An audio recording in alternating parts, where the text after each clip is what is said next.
அனைவருக்கும் வணக்கம். இன்னைக்கு நடந்த அமைச்சரவை கூட்டத்தில் நிதிநிலை அறிக்கை குறித்து பல்வேறு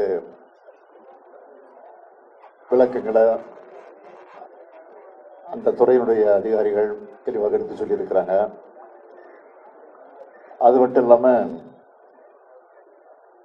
ஒரு முக்கியமான ஒரு முடிவு எடுத்திருக்கிறோம். அது என்னன்னா, அதுக்காக தான் உங்களை கூப்பிட்டுருக்கிறோம். தமிழ்நாடு இன்னைக்கு மிகப்பெரிய உரிமை போராட்டத்தை நடத்த வேண்டிய சூழ்நிலைக்கு தள்ளப்பட்டிருக்கு. ஆகவே வருகிற 5ஆம் தேதி அனைத்து கட்சி கூட்டம், அதாவது பதிவு பெற்றிருக்கும் தேர்தல் ஆணையத்தில் ரெஜிஸ்டர் ஆகிருக்கக்கூடிய 40 கட்சிகளை அழைக்க முடிவு செஞ்சு இன்றைக்கு நாங்கள் அவர்களுக்கெல்லாம் கடிதம் அனுப்ப போறோம்.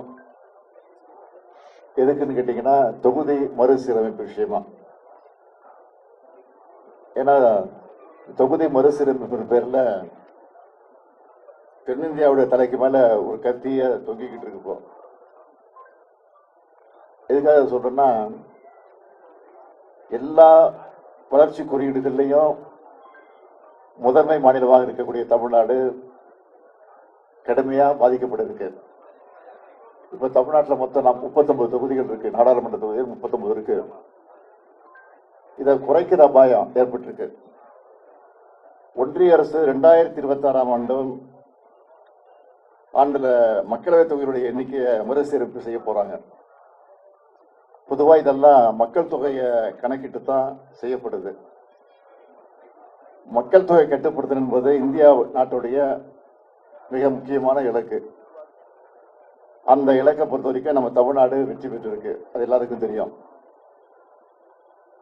பல பத்தாண்டுகளா வெற்றிகரமான குடும்ப கட்டுப்பாடும் பெண்கள் கல்வி மற்றும் சுகாதார முன்முயற்சிகள் மூலம் நாம் இதை சாதிச்சிருக்கிறோம். மக்கள் தொகை குறைவாக இருக்கிற காரணத்தினாலேயே நாடாளுமன்றத்தினுடைய எண்ணிக்கையும் குறைக்க வேண்டிய ஒரு சூழ்நிலை ஏற்பட்டிருக்கு. இப்ப நாடு முழுக்க இருக்கக்கூடிய மக்களவை அடிப்படையில் தொகுதிகளை பிரிச்சா தமிழ்நாட்டில் இருக்கக்கூடிய தொகுதிகள்ல 8 தொகுதிகளை இழக்க வேண்டிய ஒரு சூழ்நிலை ஏற்பட்டிருக்கு. அதாவது இனி தமிழ்நாட்டுக்கு 39 எம்பிகள் இருக்க மாட்டாங்க, 31 எம்பிகள் தான் இருப்பாங்க. இன்னொரு முறையில் கணக்கிட்டு பார்த்தீங்கன்னா, நாட்டில் ஒட்டுமொத்த எம்பிக்கள் எண்ணிக்கை உயர்த்தி அதுக்கேற்ப பிரிச்சாலும் நமக்கு இழப்பு தான் ஏற்படும், நமக்கான பிரதிநிதித்துவம் குறைஞ்சு போயிடும். அதிக மக்கள் தொகை கொண்ட மாநிலங்களுக்கு அதிக பிரதிநிதித்துவம் கிடைக்கும். இதனால் தமிழ்நாட்டுடைய குரல் நசுக்கப்படுது. இது வெறும் உறுப்பினுடைய எண்ணிக்கையை பற்றி கவலை மட்டும் இல்ல, நம் மாநிலத்துடைய உரிமையை சார்ந்தது என்பதை நாம் மறந்துடக்கூடாது. தமிழ்நாடு எதிர்கொள்ளவிருக்கக்கூடிய பல முக்கியமான பிரச்சனைகளை தமிழ்நாட்டை பொறுத்த வரைக்கும் அனைத்து அரசியல் கட்சிகள் மற்றும் தலைவர்கள் எல்லாம் ஒன்றிணைந்து முதல் கட்டமா இந்த கூட்டத்தை ஏற்பாடு செஞ்சிருக்கிறோம்.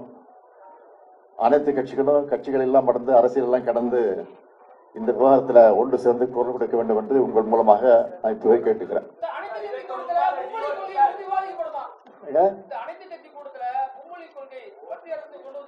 அந்த அதாவது இது அனைத்து கேட்டீங்க, மும்மொழி கொள்கை மட்டும் இல்ல, நீட்டு பிரச்சனை,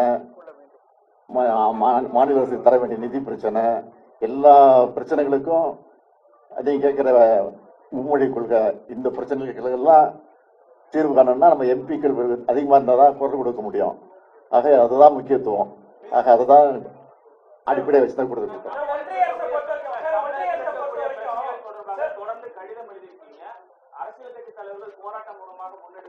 எதுக்கு? அதுக்கு தொடர்ந்து கொடுத்துக்கிட்டு இருக்கிறோம். இது ஒன்னும் பதில் கிடைக்கல, அமைதியா தான் இருக்கிறாங்க.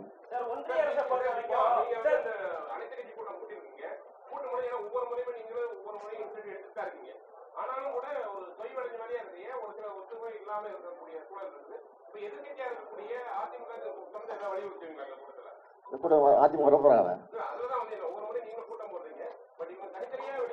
இதில் நிச்சயம் குரல் கொடுப்பாங்க, நம்பிக்கை எங்களுக்கு இருக்கு.